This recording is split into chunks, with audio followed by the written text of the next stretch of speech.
Learn English through Stories L3 PDF. Adapted and modified by Kulwant Singh Sandhu. Contents: 365 bedtime stories. January 17 to 24.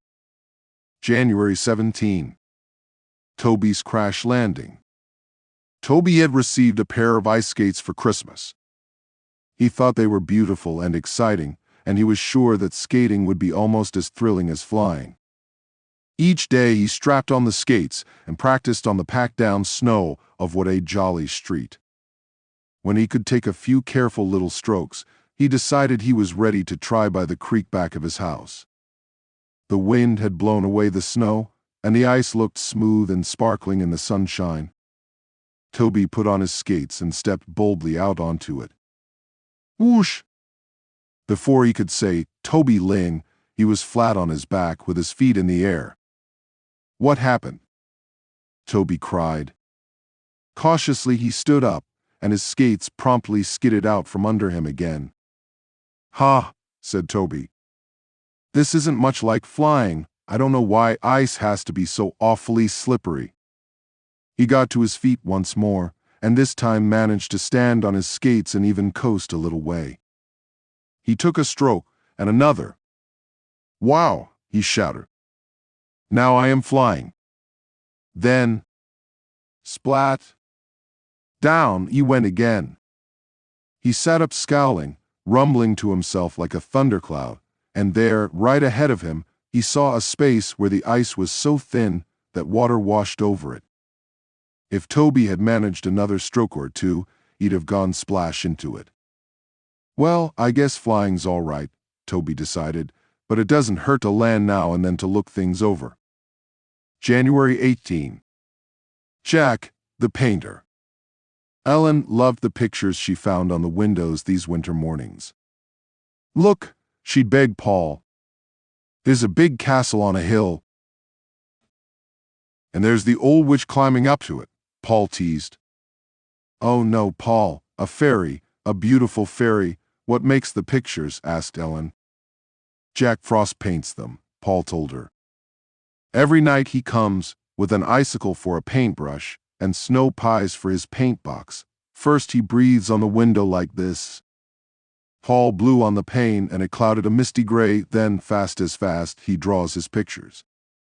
With his finger, Paul drew a comical face. "See? But it's fading away, Paul." "Well, I didn't have an icicle paintbrush," Paul explained. "That's the difference." Ellen didn't know whether she quite believed him or not, but she thought it a lovely story anyway. After breakfast, Ellen put on snowsuit and boots and mittens and hood and went out to play in the yard with Butch, the collie. They romped in the snowbanks and tumbled on the ice. The morning was half gone in a twinkling. "Better come in and warm up a bit," Ellen's mother called. And then she laughed. "Goodness, Jack Frost has certainly painted your nose." Ellen tugged off her boots hurriedly. She ran to a mirror, but there were no castles and fairies on her nose. Only a bright red color that was already fading. Well, Ellen decided, I guess Jack didn't have his icicle paintbrush today, he just had to use his finger like Paul. January 19. Hurry! Hurry! Little Jane Ling was a slowpoke slow coach. "Hurry," her big brother Toby would call as he started to school at 8:30. "Hurry," her big sister Susan would warn as the clock hands reached 9:15. "I'm hurrying," Jane always said dreamily, eating her breakfast food one kernel, a tiny morsel at a time. One morning when Jane came down to breakfast, minutes and minutes after Toby and Susan had finished, her mother saw a big hole in the heel of Jane's yellow sock. "Goodness," cried Mrs. Ling. "Better put on another pair of socks after breakfast, Jane." "Yes," said Jane, pouring cream spoonful by spoonful. "Hurry, Jane," called Toby, bouncing out the door. "Hurry, Jane," Susan cried, "or I can't wait for you." Jane ate her breakfast and drifted slowly upstairs. She found a pair of red socks and sat down and slowly unfolded them. "Jane," shouted Susan. I'm going. Wait, Susan. Jane called. I'm hurrying. The front door banged shut. Oh dear, it must be very late indeed if Susan wouldn't wait. Jane scrambled into socks and shoes, ran downstairs, flung on snowsuit and boots, and galloped wildly after Susan. She reached her kindergarten room just as the bell rang, and flopped down on the floor to pull off her boots. Hurry, Jane, said the teacher with a smile. Yes, said Jane. But she had decided never to hurry again, because she'd put on one red sock and one yellow sock, and the yellow sock was the one with the hole in it. January 20. Mrs. Apricot's Dream. The dream fairy smiled when she found old Mrs. Apricot dozing in her bed by the sunny window. I'll surprise her, she whispered, touching Mrs. Apricot with her star-tipped wand. Suddenly, Mrs. Apricot wasn't old at all. She was a little girl again, waking from her nap in the same room she'd slept in as a child. The room was cold as tinkling icicles, just as it always used to be, for the only heat came from stoves in the kitchen and parlor. The little girl danced up and down to keep warm as she buttoned her dress and brushed her hair. She skipped downstairs and ran to the parlor window to breathe on the frosty pane and make a peephole to look out at the world. It was a white world. Nothing but snow to be seen. Not even another house, for the nearest one was 2 miles away. Oh dear, sighed the little girl. I'd be so happy if I had some children to play with. Then, to her surprise, she heard voices laughing and chattering outside. Children's voices. My goodness, cried the little girl. Am I dreaming? She opened her eyes wide. And suddenly she was old Mrs. Apricot again, waking from her nap in the sunshine. There were voices outside. The children of what a jolly street were coming to call. My word, beamed Mrs. Apricot, bustling to the door. Isn't it lucky that I baked cookies this morning? The dream fairy smiled as she faded softly out of sight. I thought I'd give her a happy dream, she whispered, but I do believe she's happier awake. January 21. Priscilla's Adventure. Doris and Ted had 2 squirrel friends named Patty and Priscilla, who lived in a cottonwood tree in the Johnson yard. On summer days, the squirrels came skittering over the roof of the house every morning to look for peanuts on the children's window ledges. They would sit on the ledge, eat a peanut or two, then tuck one into each cheek and skitter away. During the winter, Patty and Priscilla usually stayed snug in their home, living on the nuts they hadn't eaten in the summer.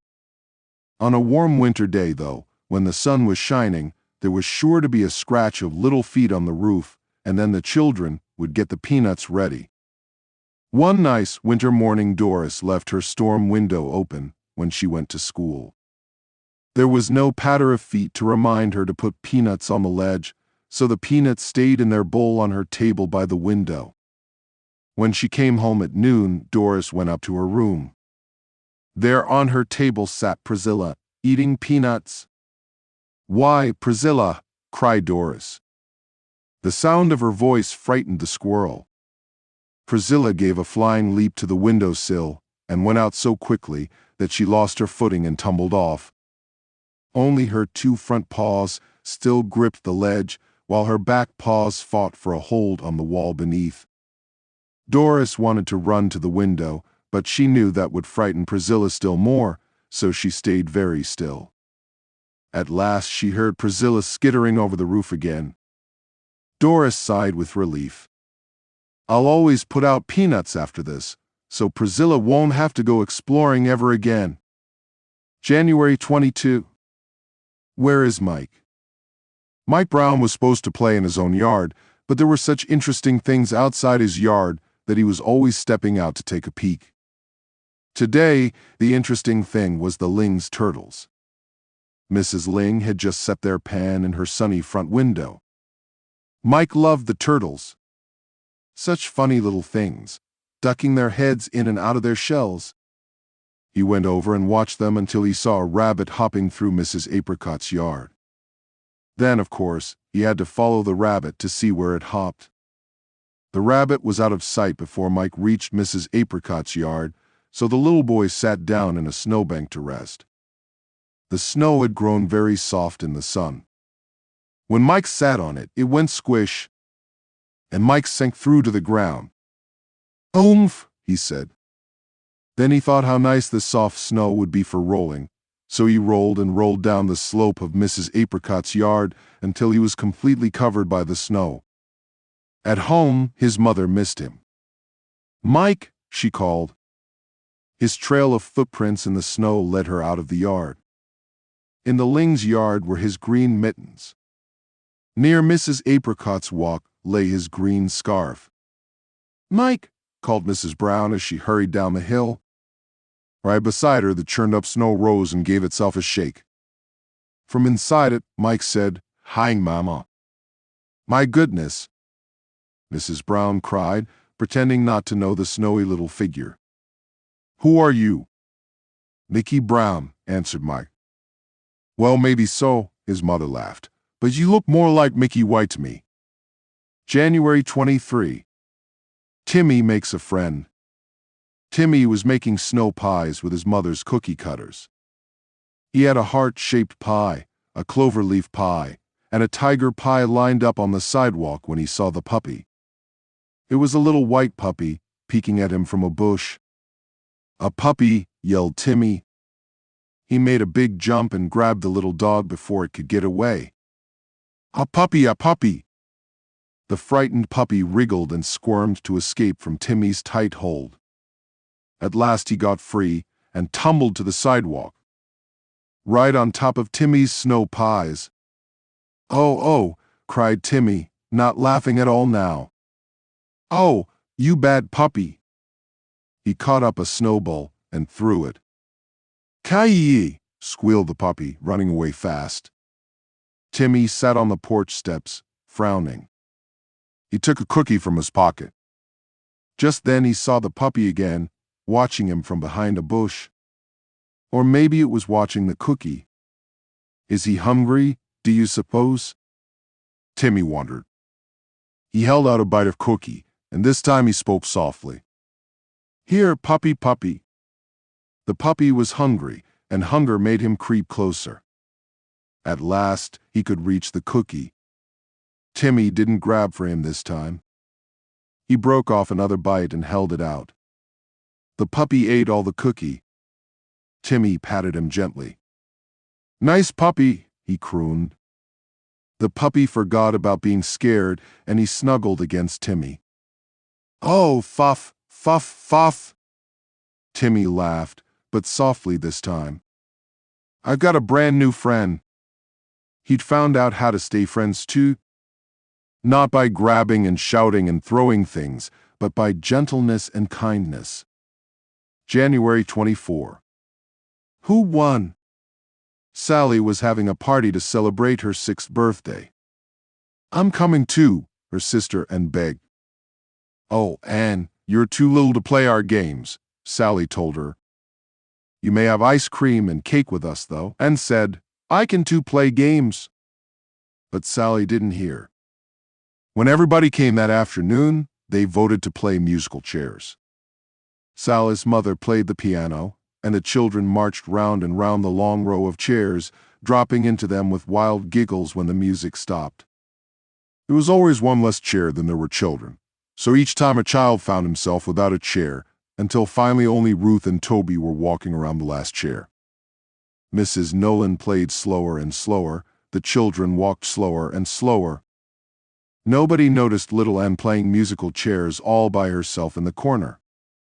Solemnly, she walked around her own little stool when her mother played and dropped into it when the music stopped. When Mrs. Nolan stopped this time, a yell went up. Ruth and Toby had leaped for the last chair. The chair had tipped over, Ruth and Toby had bumped heads, and now they sat on the floor laughing at each other. "Who won?" shouted the children. "Me," said little Ann. And there she sat proudly, the only child left with a chair. How Sally and the children laughed. "All right, Ann, you won." Sally agreed. And I guess you're big enough to put your chair beside ours and play the next game with us?